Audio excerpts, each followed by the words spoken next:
নয়, রায় জানানোর প্ল্যাটফর্ম নয়, বাংলা টেলিভিশনে প্রথমবার সোজাসুজি প্রশ্নের T20।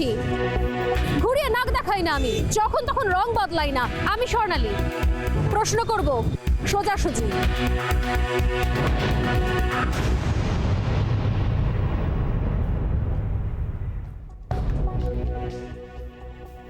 যেহেতু রাস্তাঘাটে এই সমস্ত খোলার তার আমাদের যাতায়াত, বৃদ্ধদের, ছোট বাচ্চাদের পক্ষে বিপজ্জনক হয়ে উঠেছে।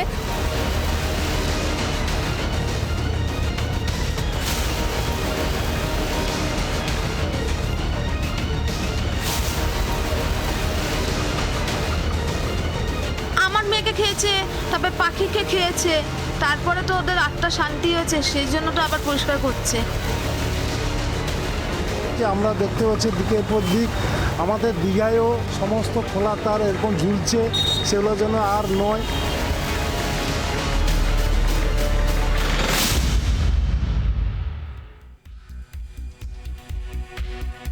খোলা তার চলবে না, গত দুদিন ধরে এই ক্যাম্পেইন করছি আমরা। কেন করছি? কারণ গত দুদিন ধরে সত্যি সত্যি নির্লজ্জের মতো গোটা বাংলার মানুষকে, আমাদেরকেও প্রত্যেক দিন প্রতি মুহূর্তে গত দুদিন ধরে সাক্ষী থাকতে হচ্ছে একটার পর একটা মর্মান্তিক ঘটনার। প্রাণহানি, বুক ফাটা মায়ের কান্না, ক্ষোভ, বিক্ষোভ। আর এত কিছুর পর শেষ পর্যন্ত অবশেষে প্রশাসনিক তৎপরতা চোখে পড়ল। জানা গিয়েছে দমদমের আরএন গুহ রোড থেকে জল নেমে গিয়েছে রাতারাতি কয়েক মুহূর্তের মধ্যে। প্রশাসনিক তৎপরতায় নেমেছে জল, সচেতনতা প্রচার, এলাকায় শুরু হয়েছে মাইকিং। আমার প্রশ্ন, কেন এই উদ্যোগ? প্রশাসনিক তৎপরতা আগে নেওয়া হলো না কেন? দুটি কিশোরীর মৃত্যুর পর শেষ পর্যন্ত হুঁশ ফিরল প্রশাসনের। আগেই তৎপরতা দেখালে হয়তো বাঁচানো যেত দমদমের দুই কিশোরী স্নেহা এবং অনুষ্কাকে। অনুষ্কার মাও আজ ঠিক একই প্রশ্ন তুললেন। আমার মেয়েকে খেয়েছে, তবে পাখিকে খেয়েছে, তারপরে তো ওদের আত্মা শান্তি হয়েছে, সেই জন্য তো আবার পরিষ্কার করছে। উচিত ছিল তো। আমার চোখের জল দাদা শুকিয়ে গেছে, আমার চোখ থেকে জল পড়ছে না। আমি এখনো বলছি, বুধবার থেকে আমি বলে যাচ্ছি, ক্যাবলা শাস্তি চাই। সত্যি মায়ের চোখের জল শুকিয়ে গিয়েছে। এই মুহূর্তে দাঁড়িয়ে গোটা বাংলার খবর সবকিছুর কেন্দ্রবিন্দুতে রয়েছে রাজনীতি। প্রত্যেক মুহূর্তে রাজনীতি, প্রত্যেকে রাজনীতি, সবকিছু সব জায়গায় রাজনীতি। আর সেই রাজনীতির কারণেই প্রত্যেক মুহূর্তে আমার আপনার অজান্তে এই ধরনের মর্মান্তিক ঘটনাগুলো ঘটে যাচ্ছে। একটার পর একটা তাজা প্রাণ চলে যাচ্ছে। নিজের প্রিয় টেডিকে সঙ্গে নিয়ে কাল শেষ যাত্রায় আমাদের ছেড়ে চলে গিয়েছে অনুষ্কা, চলে গিয়েছে তার প্রিয় বন্ধু শ্রেয়াও। সেই শোক এখনো পর্যন্ত কাটিয়ে উঠতে পারছে না তার পরিবার। আজ পরিবারের সঙ্গে দেখা করতে গিয়েছিলেন রাজ্য বিজেপি নেতৃত্ব। দুটি পরিবারের পাশেই থাকার আশ্বাস দিয়েছেন বিজেপির রাজ্য সভাপতি সুকান্ত মজুমদার। সঙ্গে শাসক দলের বিরুদ্ধে অমানবিক আচরণের অভিযোগ তুলে খোঁচাও দেন তিনি। কিছু রাজনীতির লোকেদের অপদার্থতা, অকর্মণ্যতার জন্য অকালে এই প্রাণ দুটো চলে গেল, এবং তারপরে তাদের কাছ থেকে যে অমানবিকতার নিদর্শন আমরা দেখছি। আমরা রাজনীতিক হিসেবে পলিটিক্যাল পার্টি সেম ফ্যাটার্নিটিতে বিলিভ আমরা আছি, সেই জন্য আমরা সেখান তাদের হয়ে ক্ষমা চেয়ে নিচ্ছি। অন্য দল, শাসক দলের হয়ে ক্ষমা চাইলেন সুকান্ত মজুমদার শুধুমাত্র অমানবিক মন্তব্য করার জন্য। দুর্ঘটনা নয়, হত্যা। আর তার জন্য দায়ী শাসক দলই তৃণমূল কংগ্রেস। ঠিক এমন অভিযোগ তুলেছেন বিজেপি নেতা সম্বিত পাত্র। कॉरपोरेशन वाले बोट चला रहे हैं ना। ये पूरे वेनिस के बाद ये सेकंड शहर है। वेनिस में कॉरपोरेशन वाले बोट चलाते हैं, यहाँ पर कलकत्ता में बोट चला रही है कॉरपोरेशन। और ये जो तार है, नंगे तार में बिजली आने के कारण, और खास करके त्रिफला के तार में बिजली आने के कारण 11 लोगों की मृत्यु हो गई है। ये मृत्यु नहीं है, हत्या है। ये हत्या है क्रिमिनल नेग्लिजेंस के कारण। দমদমের মর্মান্তিক ঘটনার পরও খোলা তার, বিদ্যুৎস্পৃষ্ট হওয়ার ঝুঁকির ছবি পাল্টাচ্ছে না। তাই বাধ্য হয়ে আমরা এই খবর এখনো দেখাচ্ছি, কারণ দেখাতে বাধ্য হচ্ছি। জেলায় জেলায় খোলা তারের ছবি উঠে আসছে আমাদের ক্যামেরায়। কোথাও বিপজ্জনক বাতিস্তম্ভ, কোথাও একেবারে স্কুলে বিপজ্জনক বিদ্যুতের খুঁটি, কোথাও খুঁটি থেকে বেরিয়ে রয়েছে তার, কোথাও আবার বিপজ্জনক ট্রান্সফরমার, কোথাও ওভারহেডে ঢিলে হয়ে যাওয়া তার। আমরা ক্যাম্পেন করছি, খোলা তার চলবে না। আর সেই ক্যাম্পেনের সঙ্গে জুড়েছেন অসংখ্য সাধারণ মানুষ, তাদের বক্তব্য, তাদের প্রতিক্রিয়া জানিয়েছেন। এই ক্যাম্পেনকে সমর্থন করেছেন তারা।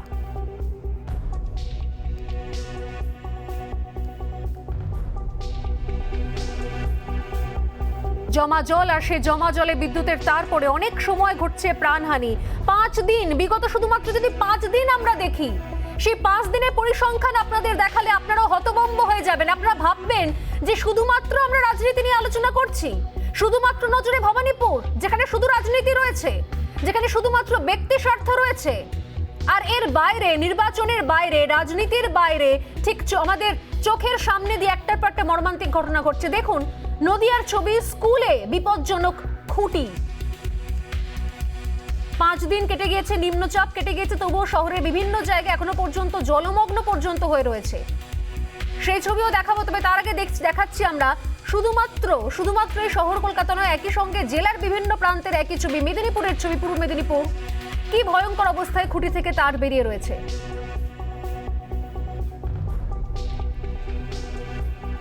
হ্যাঁ, যখন তখন বিপদ করতে পারে, বাচ্চা কাচ্চা আসে, ওঠে, কখনো যে তারটা ধরে বা গ্রিল টিল ধরলে পরে তো দেখা যায়, তাতে শর্ট খেতে পারে। আতঙ্কিত তো অবশ্যই, কেন এখানে সমস্ত যাতায়াত করে, বৃদ্ধ বলুন, বাচ্চা বলুন, প্রত্যেকেই তো যাতায়াত করে।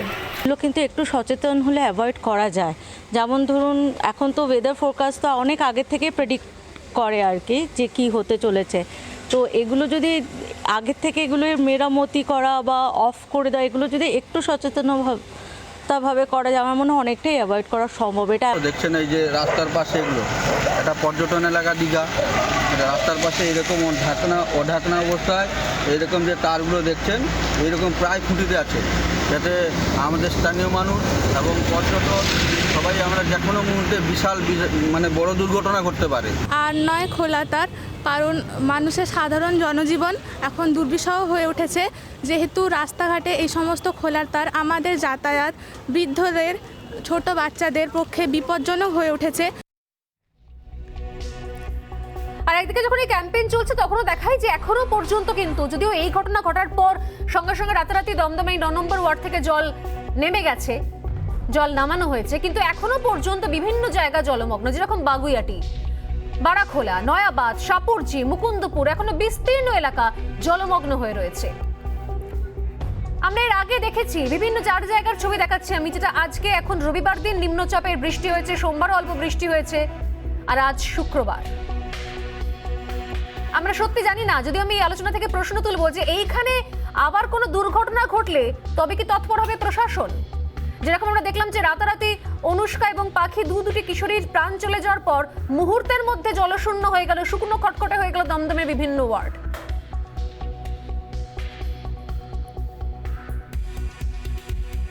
একদিকে এই ছবি যখন দেখছি, তখন কোথাও এর পাশাপাশি নিঃসন্দেহে অত্যন্ত প্রাসঙ্গিক এই সময়ের শিরোনাম বলা যেতে পারে, তা হলো নির্বাচন, ভবানীপুরের উপনির্বাচন। আমরা এর আগে দেখেছি যে মুখ্যমন্ত্রী ভোটের প্রচার করবেন বলে ভবানীপুরে কিভাবে দাঁড়িয়ে থেকে জল নামানোর কাজ দেখাশোনা করেছেন ফিরহাদ হাকিম। আমাদের প্রশ্ন, সত্যি ভবানীপুরে ভোট, তৃণমূল নেত্রীর প্রচার, আর তার জন্য তৎপরতা, মুহূর্তের মধ্যে প্রত্যেক জায়গার সেখানে তৎপরতার চোখে পড়ছে। বাকি জায়গার জমা জল নিয়ে কেন কোনো তৎপরতা নেই? সেখানে নির্বাচন নেই বলে। সেখানকার মানুষের দোষ একটাই, কি তাদের এলাকায় এখন কোনো ভোট নেই। আর এর মাঝে আরো একটা মর্মান্তিক ঘটনার খবর পাওয়া যাচ্ছে, যে খবর তুলে ধরবো এখন। এখানে অভিশাপ সেই জমা জল, পূর্ব মেদিনীপুরের ঘটনা, ভগবানপুরের ঘটনা। সেখানে ঘরের জমা জলে ছোট্ট এক রত্তি শিশু পড়ে গিয়ে দম আটকে মারা গেল। মর্মান্তিক খবর। ভগবানপুরের বহু এলাকা এখনো পর্যন্ত জলমগ্ন। প্রশাসনের কেউ সেখানে যায়নি বলে সেখানকার মানুষের অভিযোগ। ক্ষোভে ফুঁসছেন রীতিমতো সাধারণ মানুষ থেকে ওই মৃত শিশুর পরিবার। বাড়িতে তো প্রচুর জলে ডুবে গেছে ঘর বাড়ি, একবারে এক গলাখানি, মানে মুখটা যে দেখা যায়। রাস্তাঘাট একদম পরিস্থিতি খুব খারাপ। এবারে সেই তক্তপোষের উপরে তার মা ঝি শুয়েছিল, এবারে ঘুমের এতে কখন যে পড়ে গেছে তা জানি না। আর মেয়ে আজকের গেছে, আর কোনো মায়ের যেন মেয়ে না যাক, আমাদের রাস্তাঘাট যেন ভালো হোক, বা আর কার বাবার যেন চোখ থেকে যেন জল।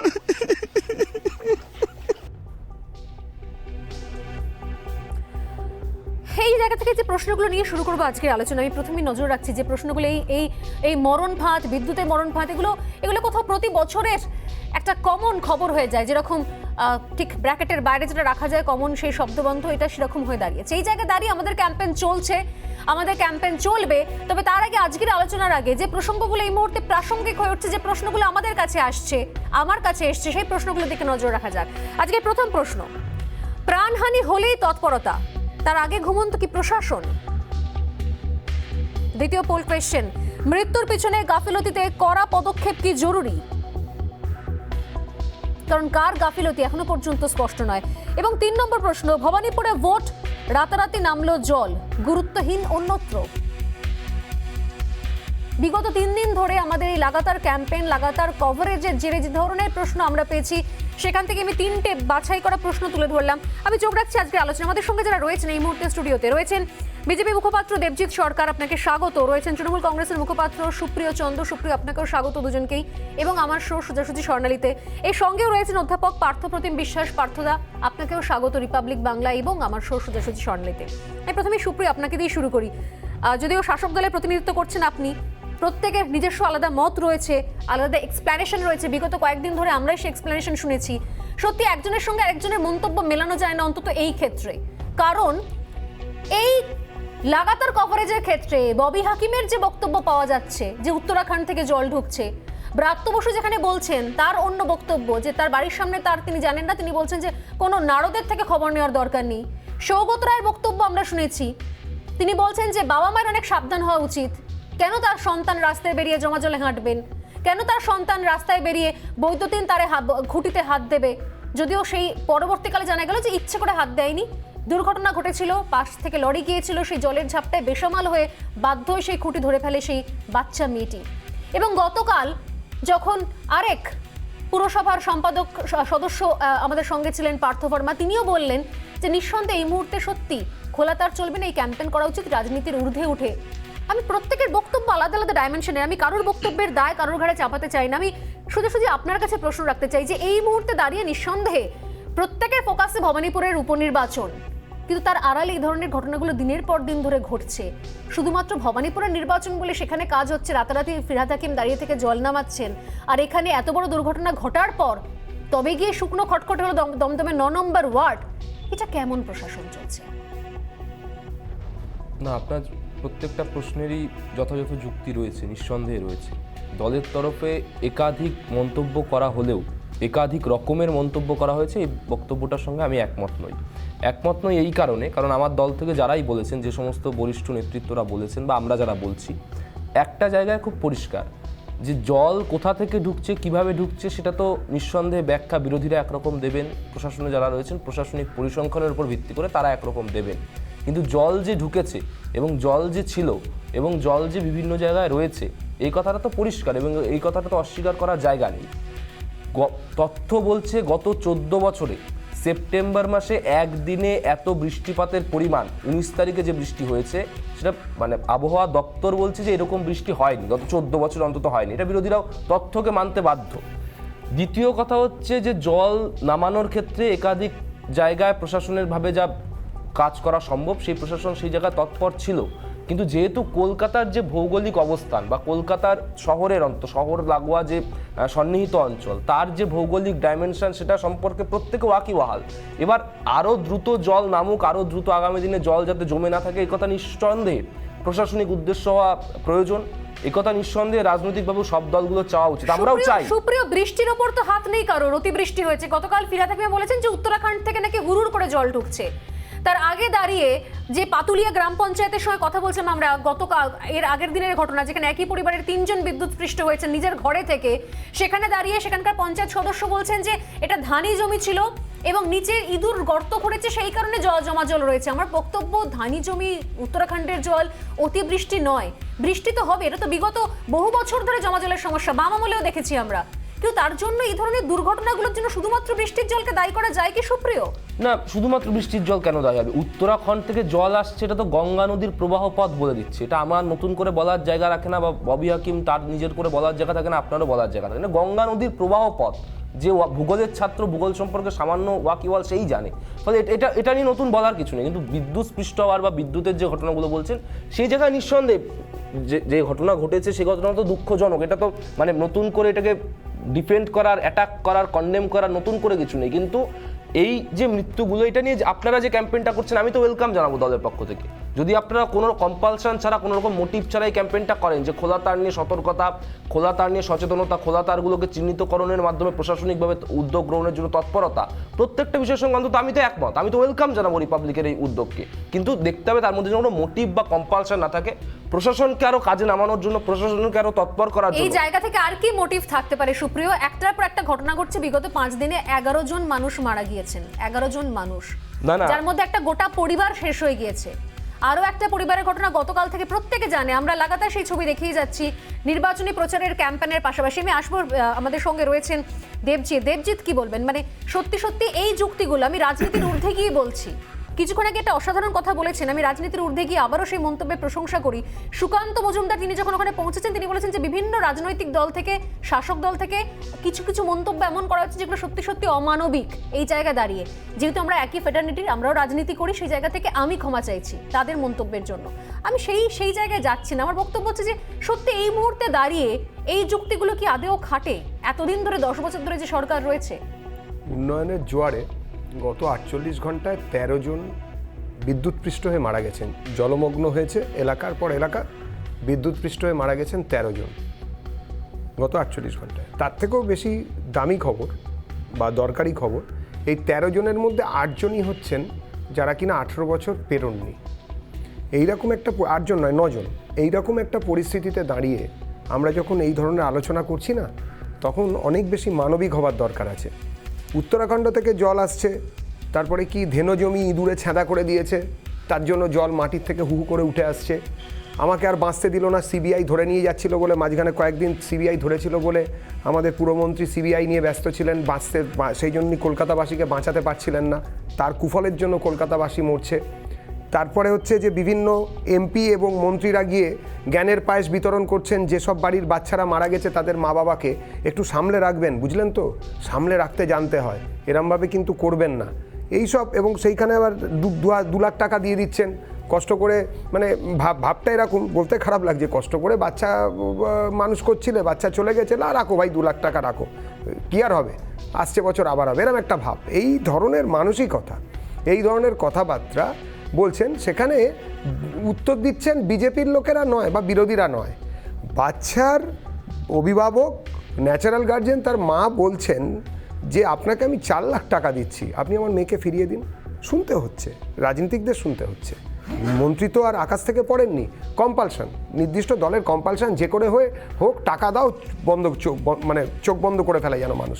আপনি বলুন, আজকে যে বাচ্চাটি জলে ডুবে মারা গেছে, সে তো বিদ্যুৎপৃষ্ট হয়নি, বিদ্যুতের খোলা তার ইত্যাদিও না, ঘরের মধ্যে জল আচমকা ঢুকে পড়েছে, মারা গেছেন। সেখানে তো উত্তরাখণ্ডের জল আসেনি, অন্য নদীর জল বেড়েছে, সেখান থেকে এসেছে। জল কেন বেরোয়নি? আজকে সৌমেন মহাপাত্র, যিনি কিনা আমাদের রাজ্যের আইনমন্ত্রী, তিনি বলেছেন যে অবৈধ ভেড়ি এবং অবৈধ ইটভাটার জন্য, সেই জন্যই নাকি ওইখানে জল বেড়ে গেছে। সেচ মন্ত্রী যদি বলেন অবৈধ ইটভাটা আর অবৈধ বেড়ি, ভাই 10 বছর ধরে তারা রাজ্যটা চালাচ্ছে কারা? রাজ্য কি বিজেপি চালাচ্ছে উত্তরাখণ্ড থেকে এসে? এখানের লোকেরা তাহলে এতদিন ধরে অবৈধকে বৈধতা দিয়েছেন কেন, মান্যতা দিয়েছেন কেন, এতদিন ধরে চালাতে দিয়েছেন কেন? এই কথাগুলোর কোনো উত্তর দেওয়া যাবে না। তার কারণ নির্বাচন কোনোদিন দেখেছেন? 11-র উপনির্বাচনে কিংবা 16-র যে নির্বাচন ছিল বিধানসভা, তাতে আমাদের মাননীয়াকে এত ব্যতিব্যস্ত, এত সন্ত্রস্ত, এত বেশি মসজিদে ঘুরেছেন কখনো দেখেছেন নাকি? মন্দিরে গিয়েছেন। এবারে টেনশন বেশি, এবং সেই জন্যেই ভবানীপুরে জল নামানোর জন্য এনভিএফকে রাখা হয়েছে, আলাদা করে দায়িত্ব দিয়ে, যেন সব জল যেন নেমে যায়। কিন্তু বাকি সব জায়গাতে জলে একদম প্লাবন হচ্ছে।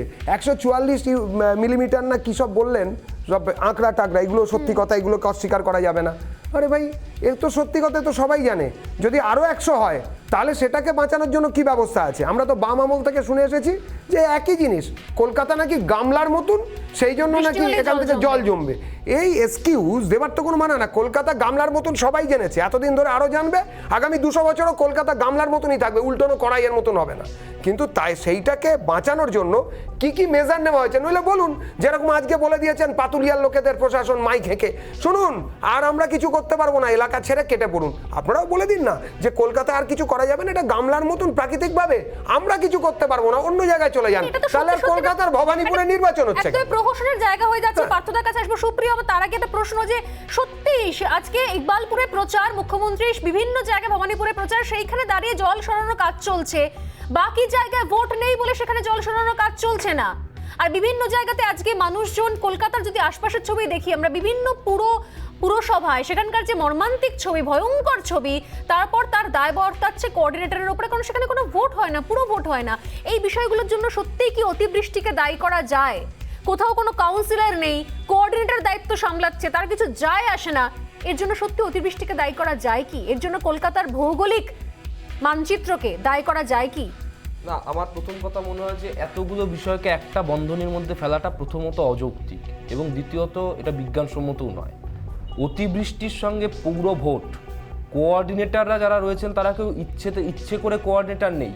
একটা বিশেষ পরিস্থিতির মধ্যে আমরা রয়েছি, বিশেষ পরিস্থিতিতে পৌর নির্বাচন হয়নি। পৌর নির্বাচনের যে দিনক্ষণ ছিল সেই সময় কোভিড, যে পৌরসভাগুলোর কথা আপনি ক্যাটাগরিক্যালি বলছেন, আমি দায়িত্ব নিয়ে বলছি, সেগুলো সবগুলো বেশিরভাগগুলো কোভিডের সময়ে তার মেয়াদ শেষ হয়েছে। ফলে তার মধ্যে কোঅর্ডিনেটর তারা রয়েছেন, সেইভাবে দায়িত্ব সামলাচ্ছেন। তারপর যখন ভোট হবে তখন যে জিতবে সে কাউন্সিলর হবে, এটাই তো নিয়ম। এর সঙ্গে অতিবৃষ্টি, এর সঙ্গে বিদ্যুৎ পৃষ্ঠ হয়ে মৃত্যু হওয়া, আমি বারবার করে বলছি ঘটনাগুলো দুঃখের। কিন্তু আপনিও তো শোনেননি সেই সময় দাঁড়িয়ে ওইখানকার ওয়ার্ড কোঅর্ডিনেটর ইতিমধ্যে, যার বিরুদ্ধে প্রায় সব সর্বহারা পরিবাররা বলছে আমরা ওনার বিরুদ্ধে মামলা করবো, উনি আসেন না, কোনো খোঁজ নেন না, বারবার বলা সত্ত্বেও উনি দায় এড়িয়ে যান। সত্যি কি কোনো সম্পর্ক নেই? কোভিডের সময় যদি নির্বাচন এতটাই অসম্ভব হবে, তাহলে এখানে হচ্ছে কি করে? এই উপনির্বাচন, বাকি নির্বাচন হচ্ছে কিভাবে? না, উপনির্বাচন দেখুন ঠিক করে হচ্ছে নির্বাচন কমিশন। নির্বাচন কমিশন যদি না বলতো যে নির্বাচন হবে না, তৃণমূল কংগ্রেস কেন, বিশ্বের বৃহত্তম দল বিজেপি, তার বাবা, তার ঠাকুরদা, কারোর হিম্মত ছিল না, কারোর অবকাশ ছিল না, কারোর সাহস ছিল না যে তারা নির্বাচন করে। নির্বাচন কমিশন বলেছে এখানে বিজেপি যদি প্রার্থী দিতে চায় তারা প্রার্থী দিতে এই দিনেই বাধ্য, তৃণমূল কংগ্রেস প্রার্থী দিতে চায় এই দিনক্ষণ মেপেই, দিনক্ষণ আগে থেকে মাপা আছে, ফলে সেই দিনক্ষণ মেপে সংবিধান মেনে নির্বাচন করতে হচ্ছে। আমি যদিও আজকে রাজনীতির বেশি আলোচনায় ঢুকতে চাইছিলাম না, তাও আমি দেবজিতের কাছে নিয়ে আসবো। সত্যি কি দেবজিৎ, পুরো নির্বাচন আর অতিবৃষ্টির কোনো সম্পর্ক নেই? বিষয়গুলোকে একটা ব্র্যাকেটে নিয়ে আসা হচ্ছে, এর সঙ্গে কোনো সম্পর্ক নেই কি? না, ব্র্যাকেটে তো আসবেই। ব্র্যাকেটে আসবে না কেন? আপনি পৌর এলাকার মানুষদের নিয়ে নির্বাচন করবেন না সেই সিদ্ধান্ত নেবেন। 108টার ওপর পৌরসভায় নির্বাচন হয়নি, আজকে তো হয়নি, মানে এরকম তো না যে 6 মাস হলো না, অ্যাডমিনিস্ট্রেটর বসিয়ে দিলেন। আইন ভেঙে, যেখানে 6 মাসের বেশি রাখা যায় না, সেখানে আইন ভেঙে আইনকে আলাদা করে বিধানসভায় নতুন আইনের মতন করে একটা পাস করিয়ে নিয়ে তারপরে সেটাকে চালানো হচ্ছে। কিভাবে চালানো হচ্ছে? কে তার মদত দিচ্ছেন? দ্বিতীয়ত, এই যে নির্বাচন, আজকে তো মহামান্য উচ্চ আদালত জিজ্ঞেস করেছেন যে একটা জায়গার জন্য কেন, কিসের এত সাংবিধানিক সংকট এসে পড়ছে, জিজ্ঞেস তো করেছেন। এবং আরও তো জিজ্ঞেস করেছেন যে সাংবিধানিক সংকটের জন্য চাপ কে দিয়েছিল। উত্তর আসবে আস্তে আস্তে, কিন্তু মুশকিলটা হচ্ছে ওটা এখনও মহামান্য বিচারপতিরা এখনও সেটাকে হোল্ড করে রেখেছেন। এই নিয়ে আমি কথা বলতে চাই না, কিন্তু প্রশ্নগুলো তো সাধারণ মানুষেরও। শোভনদেব চট্টোপাধ্যায় তিনি জনগণের ভোটে দাঁড়িয়ে জনগণের কাছে ভোট চাইলেন, আমাকে ভোট দাও, দুধ খাওয়ার বাটি দেবো, কালো গাইয়ের দুধ দেবো, সব কিছু বলে তিনি ভোট পেয়েছেন এবং তিনি জিতেছেন, নো ডাউট তিনি জিতেছেন। এবং জেতার পরে কিভাবে জিতেছেন আমরা বিরোধিতা করছি কি করছি না পরের কথা, কিন্তু জেতার পরে তিনি হঠাৎ রিজাইন দিলেন কেন, রেজিগনেশন দিলেন কেন? তাহলে তিনি আগেই কেন জনগণকে বলে রাখেননি যে দেখো ভাই আমি কিন্তু হচ্ছি, কিন্তু নেত্রীর যদি ইচ্ছে হয় আমি কিন্তু, বা নেত্রী যদি হারে, হেরো মুখ্যমন্ত্রীকে আবার হেরো বিধায়িকাকে বিধায়িকা হিসেবে মুখ্যমন্ত্রী করতে গেলে আমাকে কিন্তু ছেড়ে দিতে হবে, দেখতাম কোন ভোটার ওনাকে ভোট দেয়। এই কথাগুলো তাহলে আগে থাকতে বলে নিতে হবে। এবং আমার মনে হয় ভবিষ্যতে নির্বাচনের ক্ষেত্রে এরকম হলফনামার দরকার আছে, যে যদি কোনো স্পেসিফিক কেস যদি না হয়, তিনি মরে গেছেন বা তিনি পালিয়ে গেছেন, তিনি ব্যাংকরাপ্টেড হয়েছেন বা অনৈতিকভাবে যেরকম ভাবে হয়, তার আগে ছাড়া যায় উপনির্বাচনের যদি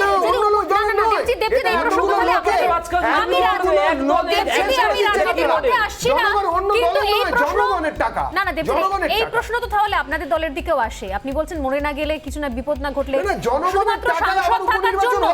সাংসদ থাকার জন্য তো অনেকে আমার কথা অনেকে হচ্ছে বিধায়ক পদ জনগণের ছাড়ছেন, টাকা। এটাও আমি তো সবার ঘটনা। জন্য, তাও দুটো। হ্যাঁ? ভাই আমি সবার জন্য আমি বলছি। রাজনীতির মধ্যে আমি আসছি না। সবার জন্য বলছি। আমি দ্বিতীয়ত আসছি। জনগণের টাকায় আজকে উপনির্বাচন হচ্ছে। একদমই তাই। শুধুমাত্র হ্যাঁ, কেন হবে দিনাটা? এর জন্য ধন্যবাদ। কেন হবে? এর জন্য ধন্যবাদ। দিনাটা কেন হবে? দেবজিৎ, এর জন্য ধন্যবাদ। এর জন্য ধন্যবাদ দেবজিৎ। আপনি বললেন যে আপনি সবার জন্য বলছেন। আমি আসছি পার্থদার কাছে, আমাকে বিরতি নিতে হবে তার আগে। পার্থদা, সত্যি সত্যি এই বিষয়গুলো কি আমরা জোর করে একটা ব্র্যাকেটে নিয়ে আসছি? এতদিন ধরে ঘটনা, আজকে যখন শহরে নন্দরাম মার্কেটের আগুন লেগেছিল সেই সময় দাঁড়িয়ে শহরের গোটা শহরের সেই বৈদ্যুতিন জাল, তার সেই তার, সেগুলো নিয়ে রহস্য উদ্ঘাটন করার মতো তদন্ত কমিটি আলোচনা শুরু হয়েছিল। একটার পর একটা দুর্ঘটনা ঘটে। আজকে যেরকম এই ধরনের ঘটনা ঘটার পর এখন শুরু হয়েছে নতুন করে তৎপরতা। কোথাও কান টানলে মাথা আসছে মাথা যে কেন পুরসভায় পুরো ভোট হচ্ছে না এতদিন পর্যন্ত, কারা এই কোঅর্ডিনেটর, কেন কাউন্সিলর নেই কোথাও, কার দায়, কেউ কিচ্ছু জানে না। সত্যি কি জোর করে একটা ব্র্যাকেটে নিয়ে আসা হচ্ছে, নাকি দীর্ঘদিনের গাফিলতির রেজাল্ট একটার পর একটা পাচ্ছি আমরা এই মর্মান্তিক ঘটনা দিয়ে? কি বলবেন পার্থদা? দেখুন স্বর্ণালী, আমার প্রথম নিজের মনে হয়েছে যে আজকের এই এতগুলো মৃত্যুর সাথে ভোটকে ইকুয়েট না করাই ভালো। আছে নিশ্চয়ই একটা সম্পর্ক, কিন্তু কোন দিন করবেন আর করবেন না সেটা আপনার উপরে নির্ভর করে। আমি যে কারণের জন্য আমি চিন্তিত যে আপনি যেটা বললেন যে এতগুলো মানুষ মরে যাওয়ার পর সরকারের তৎপরতা আজকে চোখে পড়ছে বলে আপনাদের মনে হচ্ছে, কিন্তু আমার নিজের মনে হচ্ছে যে সেইটাও যথেষ্ট নয়। এবং এই তৎপরতা কতটা আন্তরিক সেটা আপনি যদি দেখেন যে গতবার আমফানে যত মানুষ মারা গেছিলেন গোটা রাজ্য জুড়ে, তার থেকে বেশি মানুষ ইলেকট্রিকিউটেড ডেথ ছিল, তড়িতাহত হয়ে মারা গেছিলেন, এবং একটা রাতে 19 জন মানুষ মারা গেছিলেন। আমি বলছি আমফানে ছিল একই সাথে ঝড় এবং জল। ঝড়ে হচ্ছে প্রচুর বিদ্যুতের তার ছিঁড়ে পড়েছিল এবং তারপরে মানুষ ইলেকট্রিকিউটেড হয়েছেন। কিন্তু এবার ঝড় ছিল না, এবার শুধু জল। ফলে এবার শুধু জল জমার পরও যদি ইলেকট্রিকিউটেড হয়ে মানুষ মারা যায়, এই দুটো মৃত্যুর মধ্যে তফাৎ আপনাকে করতে হবে। অর্থাৎ একটা শহরের যে পরিকাঠামো বলতে যা বোঝায়, বিদ্যুতের পরিকাঠামো এবং আমার কথা হচ্ছে যে নিকাশি পরিকাঠামো, এই দুটো কতটা বিপজ্জনক এই মৃত্যুগুলো আপনাকে চোখে আঙুল দিয়ে দেখাচ্ছে। এক। 2 নম্বর বিষয় হচ্ছে যে এটা উত্তরাখণ্ডের বন্যা নয়। যারা বলছেন যে উত্তরাখণ্ড থেকে কলকাতা অবধি আসার আগে যতগুলো রাজ্য আছে, বন্যা তো এরকম বেছে বেছে হয় না জায়গায়, ফলে প্রত্যেকটা জায়গায় ইনান্ডেটেড হতো। সেটা ঝাড়খণ্ডে বন্যা হতো, বিহারে হতো, উত্তরপ্রদেশে হতো, সেটা না হয় কেবল পশ্চিমবঙ্গে হবে, এটা বিচিত্র যুক্তি। মানে এতগুলো রাজ্যকে এখানে হওয়াটা একটুখানি অসম্ভব ব্যাপার। আমি গতকালই ফিরাদ হাকিমের বক্তব্য আমাদের কাছে রয়েছে, আমি যদিও বিরতি থেকে ফিরে আসার পর আমি চালাবার চেষ্টা করব। সত্যি এই যুক্তিগুলো কিছুটা হলেও হাস্যকর এই মুহূর্তে দাঁড়িয়ে এই পরিস্থিতিতে। পার্থদা, আমি আপনাকে সে কারণেই বলছি যে আরো বিচিত্র এবং আমি বলবো অ্যাস্টনিশিং যে আমি এক বিজেপি নেতাকে আমি কিছুদিন আগে, বছরখানেক আগে আমি এটা শুনেছিলাম যে একটা ধর্ষণের ঘটনার পর তিনি মন্তব্য করেছিলেন যে আসলে মেয়েদের আরো বেশি অ্যালার্ট হওয়া উচিত, এত রাতে কেন বেরোয়, কেন তাদের এরকম পোশাক আশাক হয়। এবার আমি দেখছি সৌগতবাবুর মন্তব্য ইনফ্যাক্ট এইরকমই একটা ধাঁচ যে কেন বৃষ্টির জল জমে আছে সেই রাস্তায় মানুষ বেরোয়, বা বৃষ্টি যখন চলছে কেন সুইচে হাত দেয়। আমি বলছি এই তো বিচিত্র জিনিস। অর্থাৎ নিজেদের সরকার তার নিজের দায়, তার নিজের পরিকাঠামো রক্ষার দায় যদি না নিতে পারেন, সেটা মানুষের ঘাড়ে চাপানো খুব খারাপ। আমি বলছি এবার এই কারণের জন্যই যে আমাদের মূল ভাবনা যেটা ভাবা উচিত ছিল, যে ধরুন আপনি নিউ টাউনের কথা বলছেন, এটা তো একটা আধুনিকতম শহর, যে সল্টলেক, সেখানে 20,000 মানুষের বাস, ভারতবর্ষের লার্জেস্ট হাউজিং। এই হাউজিংটার আজকেরও জল মাপা হচ্ছে, জল কোমর থেকে হাঁটু অব্দি নেমেছে কিনা। আমি বলছি যে তাহলে কত দিনে জল নামে তার উপর দাঁড়িয়ে নির্ভর করে আপনার নিকাশি কতটা ভালো। এখানে প্রশ্নটা সত্যি কলকাতা করাই বিরত করব। আপনি যখন নিউ টাউনের প্রসঙ্গ তুললেন, সুখবৃষ্টি আবাসনের কি ভয়ঙ্কর ছবি দেখাবো। একটা বিরতি নিয়ে ফিরে আসছি আমি, সেখানে আমাদের প্রতিনিধিও রয়েছেন। সেখানকার মানুষজনের কি এই মুহূর্তে কি চূড়ান্ত ব্যবস্থার মধ্যে রয়েছেন তারা। নিউ টাউন নতুনভাবে তৈরি, সেখানে একটার পর একটা মাল্টি স্টোরিড বিল্ডিং উঠছে, কি ভয়ঙ্কর অবস্থা সেখানকার দেখাবাটা। বিরতির পর ফিরে আসছি, সঙ্গে থাকুন।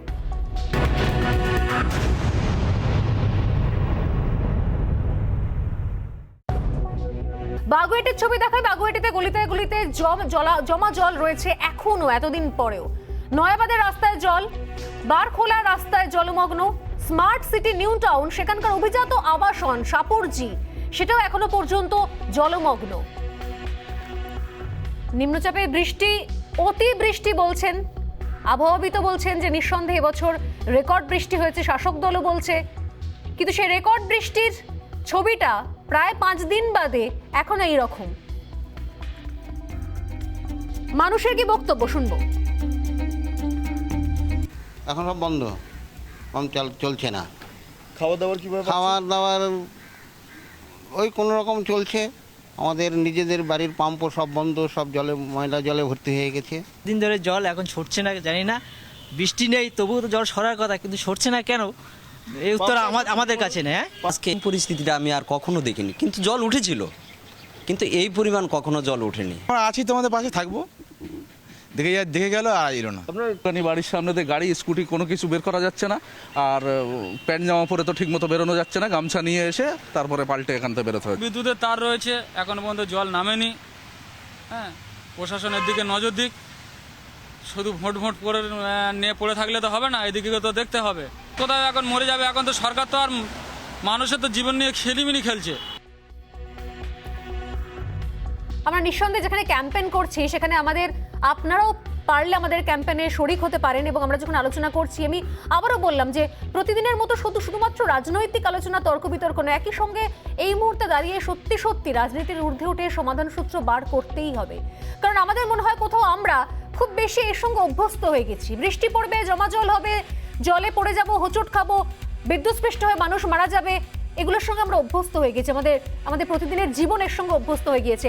আমাদের ফোন নাম্বার যাচ্ছে অন স্ক্রিন, আপনারাও চাইলে আপনাদের মতামত জানাতে পারেন। কারণ কোথাও এই মুহূর্তে দাঁড়িয়ে এই দিকেও নজর রাখা ভীষণ রকম জরুরি। শুধুমাত্র নির্বাচন, ভোট, দলবদল, এগুলোই বোধহয় একমাত্র শিরোনাম হতে পারে না।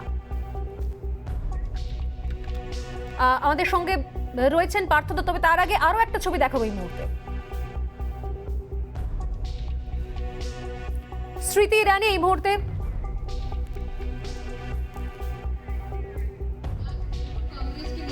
कहना चाहती हूँ, मारवाड़ की महिला का अगर आप दमखम देखना चाहें तो एक बार जरा रानी पद्मिनी का इतिहास पढ़ लें।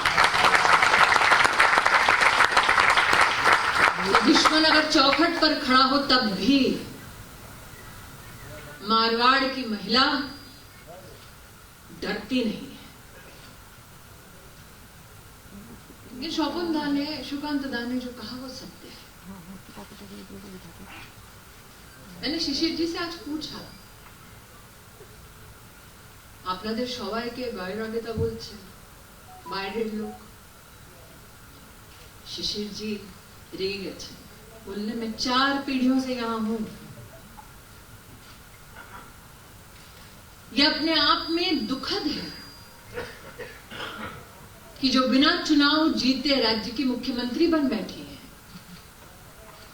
वो जो 4 पीढ़ियों से इस धरती पर अपने खून पसीने से बंगाल के निर्माण में अपना योगदान दे रहे हैं, ऐसे गुजराती और मारवाड़ियों से कह रहे हैं जाना हो তোমরা বাঙালি। সুকান্তদা বললেন কি স্মৃতি ইরানি মানে মা বাঙালি, বাপ পাঞ্জাবি, বড় গুজরাতি। ऐसा क्यों है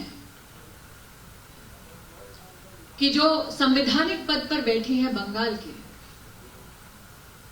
वो आज बंगाली से बंगाली होने का प्रमाण मांगती है। और आज आप सबसे कहना चाहती हूं, आप उनकी फर्स्ट चॉइस नहीं है। भवानीपुर का त्याग करके नंदीग्राम गई थी, हार गई तो मजबूरी में लौटी। प्रश्न आपके लिए उठता है कि जिसने गुरूर में त्याग दिया आपको, वो मजबूरी में आई है।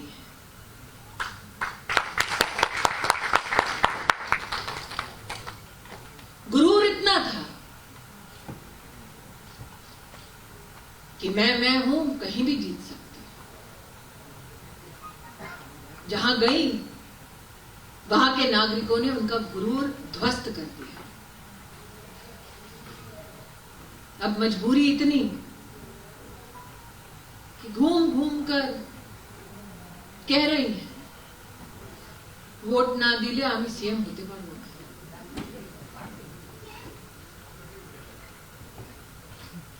होते पार আছে তো একটা সুপার সিএম, চলছেই কাজ। लेकिन आप देखें कि परिस्थिति का किस प्रकार से निर्माण हुआ। मैं देवश्री चौधरी का यहाँ पर स्वागत करती हूँ। परिस्थिति का कैसे निर्माण हुआ कि जिन्होंने नंदीग्राम में जाके मां दुर्गा के सामने शीश झुकाया, अचानक जिनको नंदीग्राम में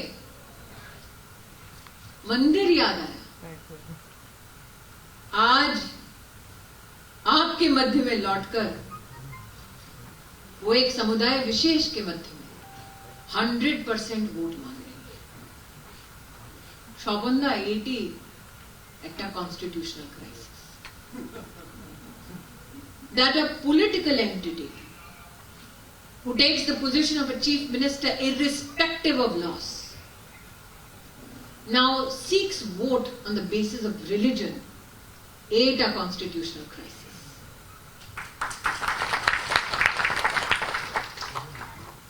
কিন্তু সত্যি যদি আমরা কথা করি, this is a crisis of justice. আমি প্রিয়াঙ্কাকে বললাম কি তোমার জন্য আজকে আমি ভোট সবার জন্য বলতে এসেছি কি প্রিয়াঙ্কাকে ভোট দাও। কেন? मात्र बीजेपी कैंडिडेट এটা নয়, वो एक ऐसी महिला की वकील है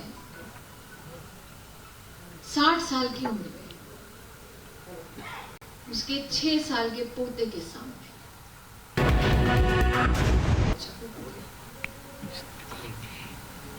क्या ऐसी महिला आपकी प्रतिनिधि हो सकती है? या उस महिला को आप अपना प्रतिनिधि बनाएंगे जो एक 60 साल की औरत के लिए कोर्ट में संघर्ष कर रही है? निर्णय आपको करना है। मैं जानती हूँ यहाँ उपस्थित होना भी अपने आप में प्रियंका के पक्ष में समर्थन है आपका, और इसके लिए जितना मैं आभार व्यक्त करूं उतना कम है। आप सबने देखा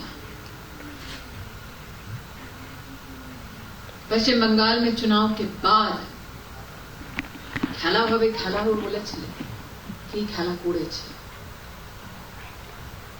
কত মহিলারা ধর্ষিত হয়েছে, আমাদের কত ওয়ার্কারকে মাথায় ঝুলিয়ে দিয়েছে, তবুও আমাদের ওয়ার্কাররা কাজ করছে, জানে খাটতে হবে, মরতে হবে, কিন্তু করব। বিজেপি ঝান্ডাটা নিয়ে আমরা লড়ব, আমরা লড়ছি। আপনারা আশীর্বাদটা দিন। আজকে ওই হাত জোড় করে বলতে এসেছি, दोबारा कहती हूँ, वो 60 साल की औरत अपने 6 साल के पोते के सामने अगर बलात्कार होने के बाद भी उठकर ममता बंदोपाध्याय को कोर्ट में चुनौती देती है, तो मुझे बताए यहाँ बैठा एक एक भाई, क्या हम में डर होना चाहिए? कुछ लोगों को ही लगता होगा बोला खूब इजी, ভাই আমিও আমেঠিটা লড়ে এসেছি।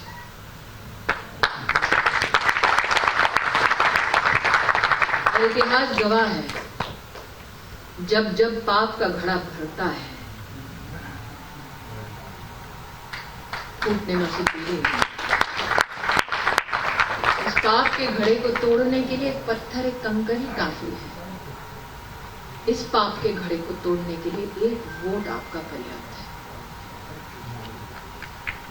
दोबारा याद दिलाती हूँ,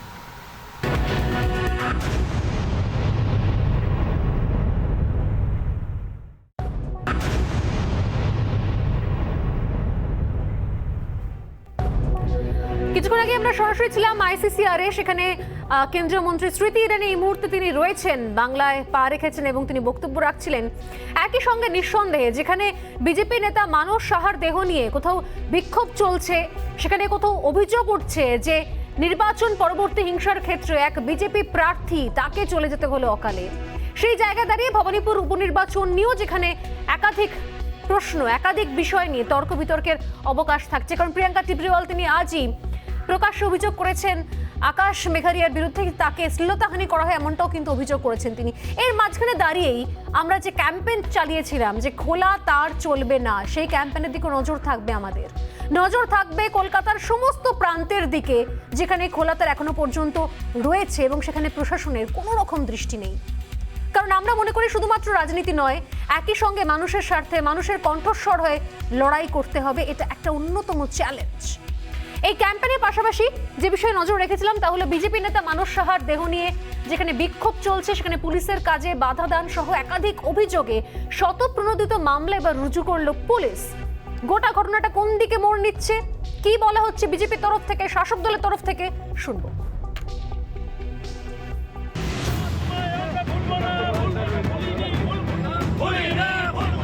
বিধানসভা ভোটে দক্ষিণ 24 পরগনার মগরাহাট পশ্চিম বিধানসভা কেন্দ্রের বিজেপি প্রার্থী ছিলেন মানস সাহা। অভিযোগ, ভোটের ফল প্রকাশের দিন গণনা কেন্দ্র থেকে বেরোতেই তৃণমূলের লোকজন লাঠি রড নিয়ে মেরে তার মাথা ফাটিয়ে দেয়। দিনের মধ্যে তার ফের শরীর খারাপ হলে বেসরকারি হাসপাতালে তাকে ভর্তি করা হয়। বুধবার মৃত্যু হয় তার। দলীয় কর্মী মানস সাহার মৃতদেহ নিয়ে বৃহস্পতিবার বিক্ষোভ দেখায় বিজেপি। মুখ্যমন্ত্রী মমতা বন্দ্যোপাধ্যায়ের বাড়ি থেকে কিছুটা দূরে বিক্ষোভের ঘটনায় 4 বিজেপি নেতার বিরুদ্ধে শতপ্রণোদিত মামলা রুজু করে পুলিশ। 4 বিজেপি নেতার বিরুদ্ধে শতপ্রণোদিত মামলা। সুকান্ত মজুমদার, সাংসদ অর্জুন সিং, প্রিয়াঙ্কা টিব্রেওয়াল, জ্যোতির্ময় সিং মাহাতোর বিরুদ্ধে মামলা। 143, 145, 147, 149, 283 এবং 353 ধারায় মামলা। বিক্ষোভে পুলিশের কাজে বাধা দেওয়া, কোভিড বিধি লঙ্ঘন করে জমায়েত করার অভিযোগ রয়েছে বিজেপি নেতা কর্মীদের বিরুদ্ধে। কিছু জামিন অযোগ্য ধারায়ও মামলা দেওয়া হয়েছে এদের বিরুদ্ধে। हमारे अध्यक्ष सुकांत मजुमदार नवनिर्वाचित अध्यक्ष जिस प्रकार से हमारे आदरणीय मानस साहा के बॉडी को लेकर ममता जी के घर की तरफ गए, उनके साथ धक्का मुक्की करना और एक बॉडी के साथ जिस प्रकार का बर्ताव किया गया, ये उचित नहीं है।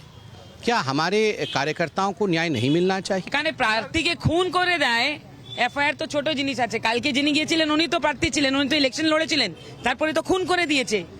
দেখুন, পুলিশের কাছে, পশ্চিমবঙ্গ প্রশাসনের কাছে এর থেকে বেশি আমরা কিছু এক্সপেক্ট করি না।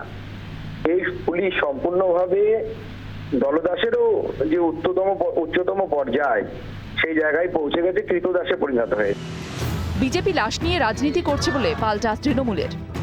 যতটুকু নাটক কালকে করেছেন নতুন বিজেপি প্রেসিডেন্ট, কোথায় মানুষ মারা গেছে তার বডিটা নিয়ে এসে ভবানীপুরে নাচানাচি করার কি দরকার? নাটক করবে লাশ নিয়ে আর নিজেরাই লাশ বেচাবে। ভবানীপুরের নির্বাচনের বাকি 5 দিন, তার আগে একে অপরের বিরুদ্ধে 1 ইঞ্চিও জমি ছাড়তে নারাজ সব পক্ষই। প্রচারের ধার যেমন বাড়ছে তেমনই তৃণমূলের বিরুদ্ধে কোনো ইস্যু ছাড়তে চাইছে না বিজেপি। সব মিলিয়ে ভবানীপুর ভোটের মুখে তপ্ত বঙ্গ রাজনীতি। রিপাবলিক বাংলা।